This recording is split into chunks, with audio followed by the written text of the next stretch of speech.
Okay, let's unpack this.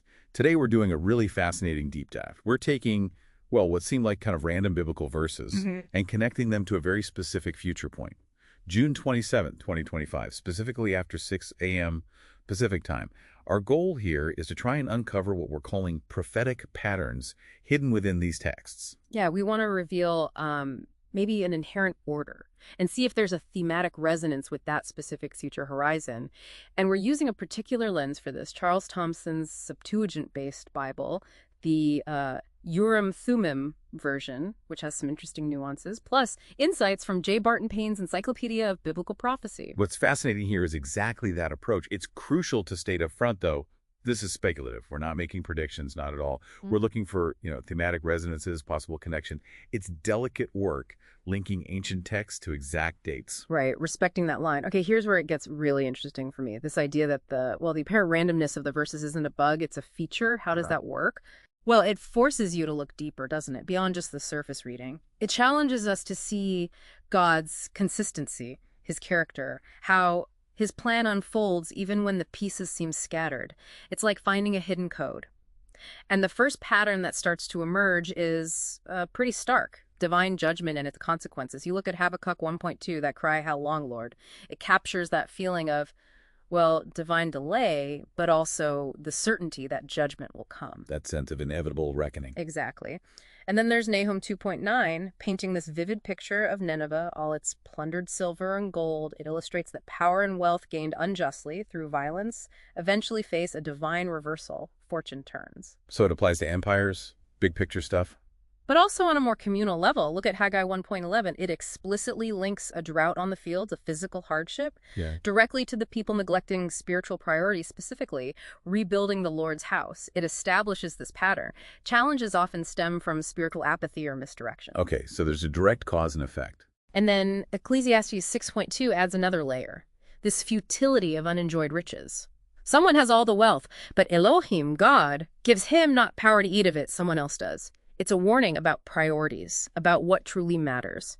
If we connect this to the bigger picture, pulling these threads together, these ancient warnings, they suggest that June 27, 2025 might mark a point where consequences for maybe widespread injustice or spiritual apathy become more publicly observable. Like an economic downturn you mentioned, or maybe a geopolitical shift? Something noticeable? Perhaps. It's about seeing the potential culmination or escalation of these long-standing themes. That's quite a heavy first pattern. Judgment, consequences.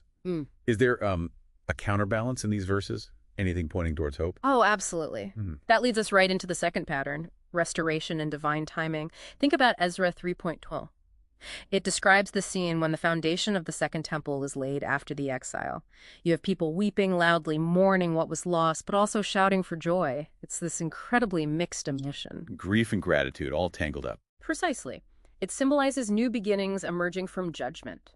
Restoration isn't simple, it's complex. And the divine timing part. That comes through strongly in John 17.1. Christ declares, "Father, the hour is come." It signifies a specific divinely appointed moment for God's redemptive plan to move forward. The UTV translation, using Joshua for Jesus and Cosmos, adds some interesting layers there too. So what does this all mean then?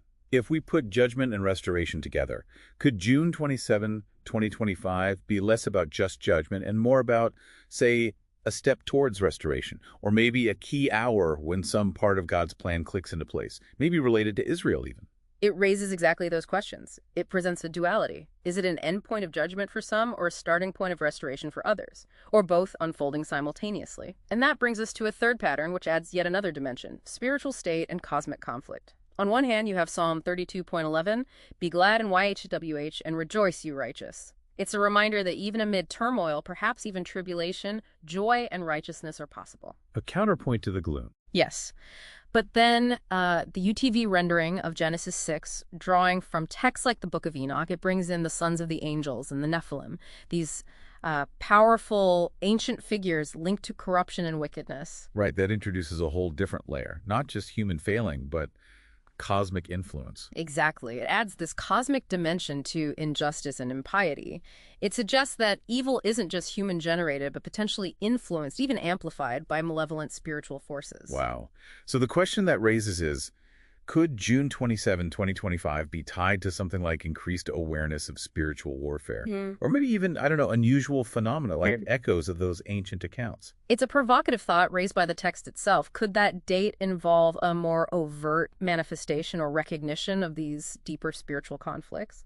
Okay, so we have these complex interwoven patterns. How does someone like J. Barton Payne, with his focus on literal fulfillment and systematic categorization, how does his work help here? Does it sort of validate this idea of an inherent order? It does, very much so.